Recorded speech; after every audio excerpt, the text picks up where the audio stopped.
Hey, what is up guys, welcome back to the channel and welcome back to Gran Turismo 7 update 1.48. In today's video I'm going to give you a rundown of my initial thoughts on all 5 of the new cars which came alongside this update.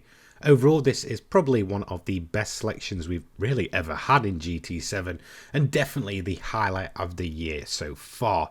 So let's get into it and review them individually with my initial opening thoughts. Starting off with the surprise car of the update, this is the Volvo V40 SE, and I don't really think anyone expected this one to release. However, it is here. As you can see, the V40 SE Estate from 1993 will set you back 40,800 credits from the used car dealership. It does have a bunch of pretty cool modification options in terms of the overall aesthetic of the car. You can go ahead and wide body it. Also, typically all the wheel options are there and available for you to play around with, as well as some fairly cool bumper and rear bumper options. So there's plenty to make this car pretty much feel like your own. Overall, this is a great addition to the game, and I'm glad that it does include such, I guess, deep customization that is typically lacking in some of these really cool cars in the game. So great to see, really enjoying this one so far. So as standard, the car is definitely not going to be winning any awards for fastest car of the year. It has a measly 103 brake horsepower, it's rather quite heavy, hence the whole Swedish tank talk, and obviously it's not going to be the best track car out of the gate. However, you can have a lot of fun with this car as standard. Yes, it's low horsepower, but in some of these races you can really throw this thing around and get that rear end out. A great bit of fun, and also if you do play in VR, it is a great time in that as well. So as standard, not going to win any awards, however it is just a great laugh to be had with this thing. However, the main meat of this car and the main reason you're probably going to want to get your hands on it is to obviously go for the upgraded version. Whether you want to do a drift build, track build, you can pretty much do it all. It's a very versatile car, and overall it will probably blow your socks off with just how much performance you can squeeze out of this thing. Again, it's not going to win any awards as the fastest car in the game or anything like that, but it is rather quite funny to watch this rather bulky, quite heavy and clunky looking 240 SE absolutely slap the likes of Porsches and Lamborghinis. Overall, this is a great fun car, whether you want to go for the stock version or the fully upgraded version. And like I said, if you want to go for a bit of a drift missile build, you can pretty much do that as well. Again, it's a car that pretty much covers every single base in Gran Turismo 7, and I absolutely love it. A surprise addition nonetheless, but I am so happy it is here in GT7. So let's move on to one that was on the leaked car list for a very long time, which pretty much hinted to Volvo entering this game at some point down the line. Of course, I'm talking about the V40 T5. Now, I'll admit this is probably the weakest car of the entire update, however it is still a fairly decent car. Again, rather inexpensive, this one can be picked up from Brand Central for 40,000 credits. In terms of the customization options, once again there is surprisingly quite a few here. The typical wide body options as well as body kit, wheel options and things like that. You can pretty much make this car feel your own, which is a rather nice addition. For me, when it comes to building this car, you can get some pretty sweet TCR builds out of it. So if you want to go down that route, this car really does suit that style of customization as well as overall build as well.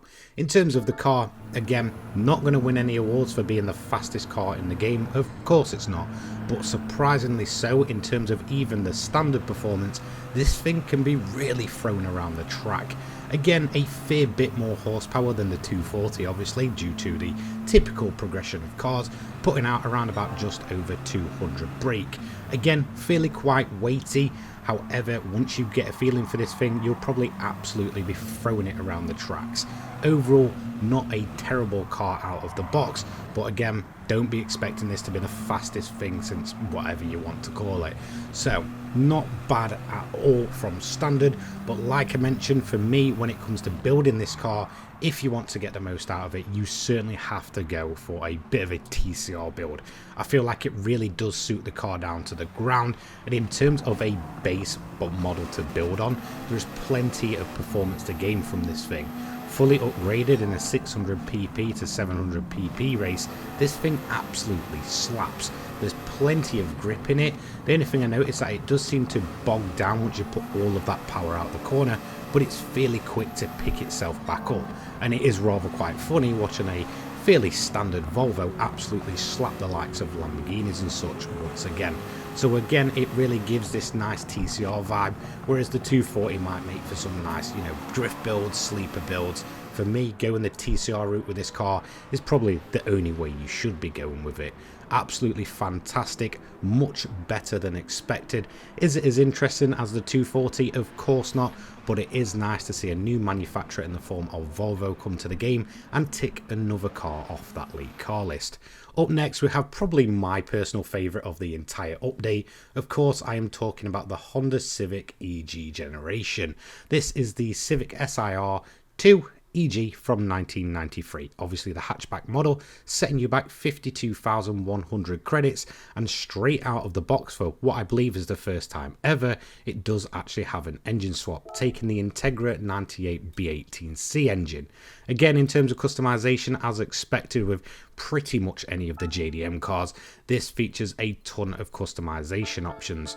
There is plenty of ways to make this feel your own, whether you go for wide body, non-wide body, street tuned or race tuned, you can pretty much do it all. This is a fantastically customizable vehicle, and it really does live up to all the expectations I had for it. This is my personal favourite Civic generation of all time, and I'm so happy to finally see it in game. It also features a nice quirky light cover change. If you want to change the clear to the bright orange in terms of the side lights, that can certainly be done. Now, in terms of the stock version, it does feature that typically 90s suspension that seems to bounce around a lot under braking. Again, in terms of overall horsepower, rather quite down on power compared to today's standards, putting out 167 brake horsepower.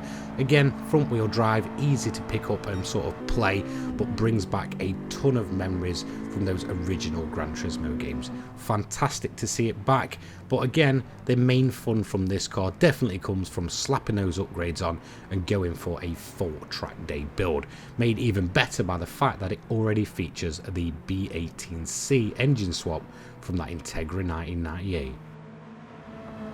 Now, if you're anything like me and you absolutely love tuning cars to their maximum potential, tuning down some track builds and just going absolutely crazy with some of these more, I guess, now classic JDM vehicles, then the EG Civic is absolutely going to be for you. This is a fantastic track car, especially with that engine swap, just making it extremely potent and perform much better than anyone should really expect from it. It really does take it to that little extra next level that can dial it in as a full-blown track day build. I absolutely love this thing. I've had a blast with it so far, and it probably is my favourite edition just because I'm a massive Honda fanboy, and the EG Civic is just absolutely timeless in terms of its design. If you look at this and you think 1993, it just seems way ahead, and for me it's probably the best looking generation of Civic, well, ever made. No questions asked in my opinion, and that's going to move me on next to another JDM icon. Of course, I'm talking about the R31 Skyline GTS-R. Special for many reasons, but does complete that homologation lineup alongside the likes of the Sierras, M3s and such. In terms of the price point, this is the second most expensive car of the update, 176,000 credits to pick this one up, and obviously in terms of customization, there is a ton on offer here.